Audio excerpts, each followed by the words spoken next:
Welcome back, everyone. Anderson Emerald here to talk about the meeting going down in Hungary tomorrow, by the time you're watching this, in the World Athletics Continental Tour Gold Meeting. This, of course, is one of the more high-profile meets on the track and field calendar every single year. We've seen athletes from Kishane Thompson, Elaine Thompson-Herah, Shelly-Ann Fraser-Pryce, Stephen Gardner, Sydney McLaughlin-Levrone. They have all graced the track in this meet in Hungary, and this year is going to be no different. Some of those names that I just mentioned are going to be here. Add in Shericka Jackson, add in Akira Nugent. Like, we have a stacked meet going down in Hungary this year. And I'm just going to do a quick preview of some of the high quality fields that I'm definitely keeping an eye out for. Also, what's interesting is this meet is usually held out in a different city in Hungary, but now I think for the first time, it's going down at the main athletic stadium, the same stadium that they hosted the World Championships in 2023. So going to be some interesting dynamics, hopefully some good performances. Let's dive in. Women's 100 meters. You could see the names here. So these are just a start list. Just gonna give some highlights and some thought processes going into the meet. Shelly-Ann Fraser-Pryce is going to be competing in her first race since the Jamaican trials at the end of June, where she finished third place behind Tina Clayton and Shericka Jackson, both of whom are in this race. But she ran 10.91 seconds to get the third place and to book her ticket to the Tokyo World Championships. Now, in her first race back, it'll be interesting to see how she does. And I see this almost as parallels with, like, obviously not a one-to-one comparison, but look at what Noah Lyles did, where he was coming off injury. I know it's a different situation. Don't get mad at me, but just saying, Shelly-Ann Fraser-Pryce is going into a race against high-quality athletes. Tina Clayton, Shericka Jackson, Jason Sears, you have Marie-Josée Talu. These are all women who have run significantly faster than her this year. Like, just this year, right? Tina Clayton, 10.8. Shericka Jackson, 10.8. You have Jason Sears, 10.8. You have Marie-Josée Talu, 10.9. So not significantly faster, but just the idea that she is not backing down. And what that tells me personally is that she is ready to compete and Shelly is ready to go for a win here. Now, every single athlete, nobody ever wants to lose, right? But it is telling that she's coming into a high quality race like this. So I'm excited to see what she does. I think she's definitely in the realm to run like a 10.8 or something like that. But I don't know if she's going to take the win here, considering what I've seen from, like, you know, what we've seen from someone like Tina Clayton, where looking back, of course, Tina Clayton, she ran 10.81 to get the win at the Jamaican trials. But even before that, at the Doha Diamond League, she actually took down Shelly-Ann Fraser-Pryce, you know, finishing behind her sister Tia Clayton, you know, before injury and all that. So I actually look at someone like Tina Clayton as a slight favorite in this race. Now, that's not to say that, you know, she can't lose, but if I'm just like picking based on the field here, I think Tina Clayton may be a slight favorite, but it's very, very competitive. Shelly, she is going to be in that mix. Shericka Jackson, she's coming off 10.88, second place at Jamaican trials. Her health at the early part of the year has been a question, but she, of course, is rounding into form. She's going to be competing here. I think she'll be competing at the Celestia Diamond League and the Lausanne Diamond League. Like, all these athletes are signed up for Diamond League races, so it'll be interesting to see what Shericka does. Also very much in the conversation for a win. Maya McCoy has been very consistent this year, already got under the 11-second barrier. Jason Sears didn't perform well at USA's, but in these one-off races, Jason's has been on point. So we're going to see how she does. Shout out to Marie-Josée Talu, who also is someone who's had a slower start to the year, but she's gaining her form and finding her form as the season progresses. So this is going to be a very competitive women's 100 meters. My eyes are on Shelly-Ann Fraser-Pryce to see how she does here, because after this, she's going to go to the Lausanne Diamond League. And I think these two races before Worlds are going to be very telling in terms of the form that she's in and her ability to compete potentially for a spot on the podium. In my opinion, Shelly is already a potential contender for the podium, but we see what the rest of the field is doing between Julian Alfred, Melissa Jefferson Wooden. Like, it's competitive. You know, it's a race for bronze right now, in my opinion, but Shelly-Ann should never be counted out. Now, after that, let's talk about this men's 100 meters. This one is also very stacked. You see the names: Kishane Thompson, Akani Simbine, Akeem Blake, Ronnie Baker is in this field.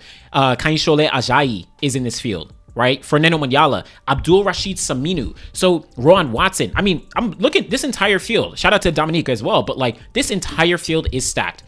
Now, Kishane Thompson, this is his first race since running at the Prefontaine Classic, I think. Someone could remind, or well, he ran the 4x1 at the London Diamond League, of course, as well. But his first individual race since the Prefontaine Classic. We saw him run 9.75 seconds at the Jamaican National Championships. So that, of course, is still the world lead. At Prefontaine, just a week after that, he ran 9.85 seconds. And I think Kishane Thompson is in a groove of like these 9.8s and consistency across the board that he is really putting himself out there as like the man to beat in 2025. What'll be interesting to see is how he's able to, if he's able to execute the race model that he's been talking about potentially going for. We know that he gets an excellent start, pretty good start. He's very explosive and he's really powerful. He'll lead the field, or be at least very even with some of the other better starters. But then the second half of his race, he does have some very strong maintenance, but sometimes he can get caught. Shout out to Noah Lyles last year. Shout out to Akani Simbine earlier this year. So it'll be interesting to see if he's adjusting his race model in a race like this. And also, he's preparing for the weekend where he's going to go up against Noah Lyles, Akani Simbine, Kenny Bednarek. Essentially, he's going up against a very, very high quality field at the Celestia Diamond League. This is almost a warm-up, but you have Akani Simbine. Now, I know people are not as high on Akani Simbine because, yes, he dominated the early season, came to the London Diamond League, didn't do as well after some time off, but I don't think we should sleep on Akani and dismiss him in any capacity. I don't think he's going to win this race. Kishane is going to win this race, in my opinion, if not very clearly, like we gonna see. But I think Akani is still someone who is able to show up at championships, and this is just another stepping stone towards that. Akani is a seasoned veteran. Yes, he hasn't gotten on the podium. People like to make jokes about him, but don't sleep on him. Do not sleep on him. He is very much in the medal hunt, and this is just another race towards that. Shout out to Ajayi. He recently ran 9.92 seconds. He's been having a very, very good year. Ronnie Baker, he ran 9.92, finishing, 7th place at US Trials. But just a few days ago, he ran 9.94, so he's right back into form. Akeem Blake, 3rd place at Trials, personal best of 9.88 seconds. He's, of course, in some good form. Fernando Manyala, now, he's been a little bit more quiet than he has in previous years. His season's best is only 10 flat, but he hasn't been running as fast. He has been running in Kenya, but he's running with a few headwinds in various different races. So I'm not sure if he's been dealing with setbacks or injuries, or if it's like he's taking a new approach to the season relative to what he did last year, and all of a sudden he's about to blast off a 9.7 when we get to the Tokyo World Champs. I don't know about all that, but just keep an eye out for Fernando Manyala.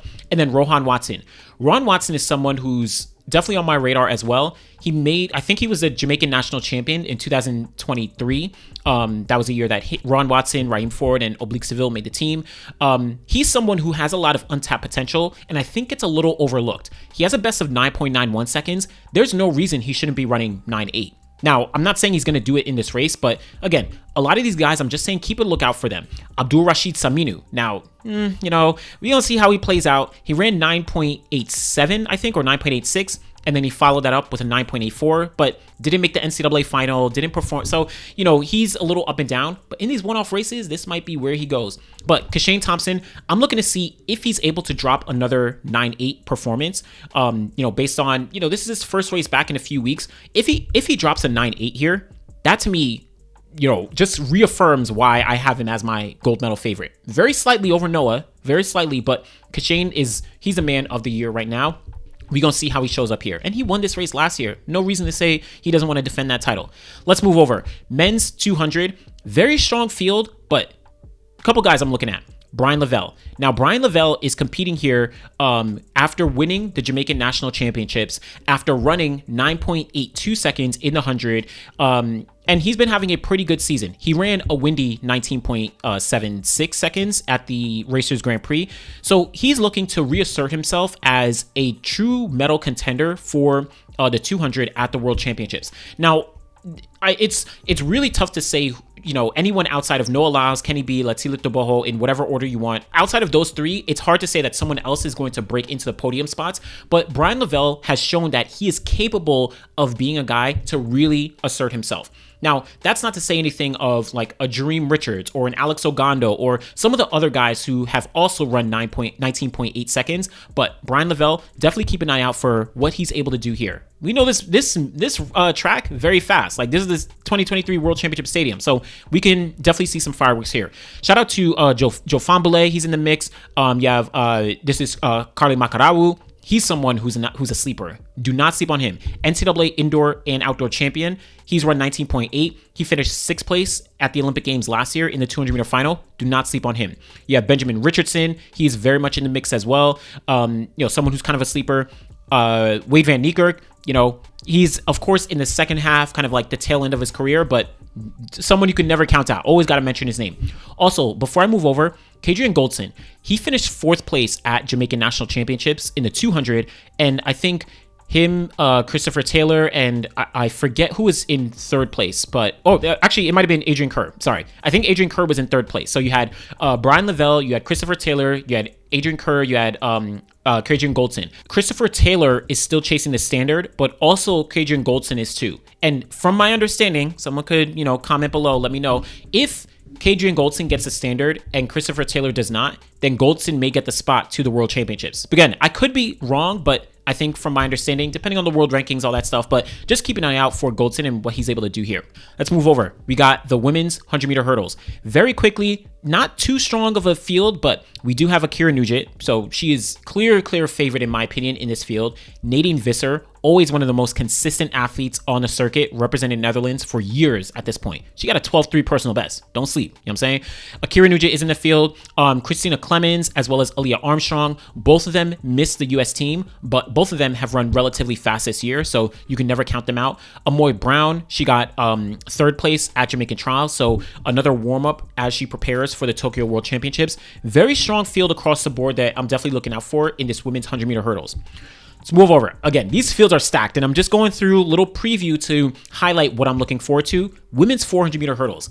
Now, this race is so stacked, and I was surprised because the Celestia Diamond League coming up on the weekend, that's pretty much a world championship final. Like, we're gonna preview that later on, but this field is also very stacked. Femke Bol is in this field, and this is 400 hurdles. Femke Bol, gold medal favorite right now in the 4 hurdles because Sydney McLaughlin-Lavroni is not running. So she is here. Savannah Sutherland, she is, definitely a medal contender considering she's run 52.46 seconds. She is number 2 in the world this year, only behind Femke Bol. Yes, she's ahead of Dalilah Muhammad, of Anna Cockrell, of Jasmine Jones. So don't sleep on Savannah Sutherland. Right, you have Jasmine Jones, who's in this field, 3rd place at U.S. Championships. She's, building up her form as she progresses towards the World Championships. Cheyenne Solomon, of course, made the team for Jamaica, going to the World Champs. You also have Kemi Adekoye from Bahrain.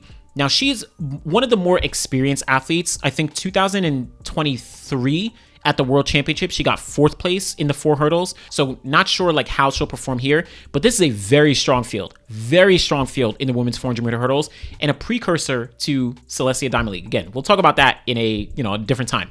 Let's move over, rolling through some of these fields just to give you a taste. Women's 200. This I have my eye on. These 3 women, Ashanti Moore, Daryl Nita, Favor O'Philly. These 3 women have really been showing up in 2025 in a way that I think people should definitely keep a lookout for. First off, Daryl Nita, she was the 5th place finisher at the Olympic Games last year in the 200, only behind Gabby Thomas, Julian Alfred, you had Brittany Brown, and Dean Asher-Smith. Now, Daryl hasn't had a strong start to her 2025 season. She switched coaches, she's dealt with some setbacks, but at British Trials, she ran 11 flat in the 100, and she ran 22.30 seconds in the 200. She's getting back into form, so keep a lookout for her. Favor O'Philly is on one right now. Now, of course, she is, was prominent this year because she's switching allegiance to Turkey, so won't be competing at the World Championships this year, as far as we know, but she's already run 22 seconds flat. She's already run sub 11 seconds in the 100. She is someone who can take this race away from anyone in this field. But Ashanti Moore has been one of the stars for Jamaica in 2025. She won the Jamaican national championships in the 200. She didn't have the 200-meter standard, but she kept racing, and she finally got it. She ran that standard. Now she has a season's best and personal best of 22.40. She's going to the World Championships, but not only that, she just ran sub 11 seconds, 10.98 seconds, I think, in the 100. Do not sleep on Ashanti Moore. She is very much in this mix. Also, shout out to Jessica Gabai. She made the final in the 200 last year at the Olympic Games. Very strong 200-meter field across the board here. A few other fields that we have to take a look at. We have the men's 400, Sean Bailey, shout out to Jamaica. You have Caleb McRae from the US, got 3rd place. He's already run sub 44 seconds this year. Rasheed McDonald, he doesn't have the standard yet, but check out my last video where I spoke about how he's in the world rankings quota. He can, increase his positioning there, or he can get the standard. I remember 2023, 2023, he ran really fast at this meet. So shout out to Rasheed McDonald. Zakiti Nene became the 3rd fastest African in history this year after we ran 43.76, only behind, 4th fastest, only behind Wade Van Niekerk world record, Isaac Makwala, Muzala Samakonga, as well as, and then Zakiti Nene, right? And speaking of, you have Muzala Samakonga, bronze medalist at the Olympic Games last year in this field. You have Dream Richards, 4th place finisher at the Olympic Games last year. Samuel Ogazi, what did he finish? I forget his finishing place. It was either 7th place or 8th place in the Olympic Games last year. Like, listen, this field is stacked. This field is stacked. So we are definitely keeping an eye out for this entire field here. I really want to see if Zakiti Nene is able to build off what he did earlier this year with that 43.7, or if he's going to kind of taper off a little bit. He has a lot of chops. He has a lot of potential. So, he's someone to keep a lookout for. A few other fields we got. The women's 400, nothing too crazy, but I have my eye on Lieke Klaver. She's someone who's been like on the outside looking in when talking about the 400 meters outdoors. Is she able to step things back up to get into, sub 50 second realm that's going to be necessary? Forget sub 50, sub 49 second realm to get on the podium at the Olympic Games. You have a few others, right? I'm looking at Wadne Venlo. Apologize for the pronunciation. She is not going to the World Championships this year, but she's been running very well. She ran 50.16 earlier this year. Didn't compete at US Championships, but she got 4th place at the World Championships in 2019. So someone to always keep an eye out for. Sade Williams, bronze medalist from 2022 and 2023. Like, she's gotten overlooked because she hasn't run very well this year, but don't sleep on Sade Williams. Britton Wilson, she made the relay team for the USA this year, her first team since 2023, coming back from injury. I'm going to probably have a little piece coming out on Britton Wilson, so stay tuned for that. But strong overall women's 400 field. Men's 110 meter hurdles, Orlando Bennett. Keep an eye out for Orlando Bennett. Could he win the Diamond League final and open up a spot for another Jamaican to go to the World Champs? Who knows? You have, who are we looking at? Hansel Parchment, another one, could win the Diamond League final. I don't know. We gonna see. Cordell Tinch, this is a warm-up for the, Celestia Diamond League next weekend. So really strong field. Freddie Crittenden, you have Eric Edwards, you have a couple other guys. Fortunately, those two guys, Freddie and Eric, didn't make the U.S. team to the World Championships, but always guys having the conversation. And shout out to Jamal Britt. Let me not forget, Jamal Britt crashed out, hit a hurdle at US Trials. So unfortunately, really devastating for him. Again, I have my eye on Shelly-Ann Fraser-Pryce. What kind of form is she going to display here? Will she assert herself against the likes of Tina Clayton, against the likes of Sharika Jackson, against the likes of, Marie-Josée Talu, all those athletes who are in the field? And also, Kishane Thompson. How is he going to show up here against Akani Simbine, Akeem Blake? Like, these are some stacked fields across the board. This meet is essentially a warm-up, quote unquote. This is like a Diamond League meet, but this is a warm-up for the Celestia Diamond League, which is going down next weekend. So we're going to see how that does play out. But let me know what you think about this Hungary Continental Tour going down again tomorrow on Tuesday out in Budapest, Hungary. Should be some good fields. Let me know what you think. Be sure to like the video, subscribe to the channel. Always appreciate y'all. Thanks for watching.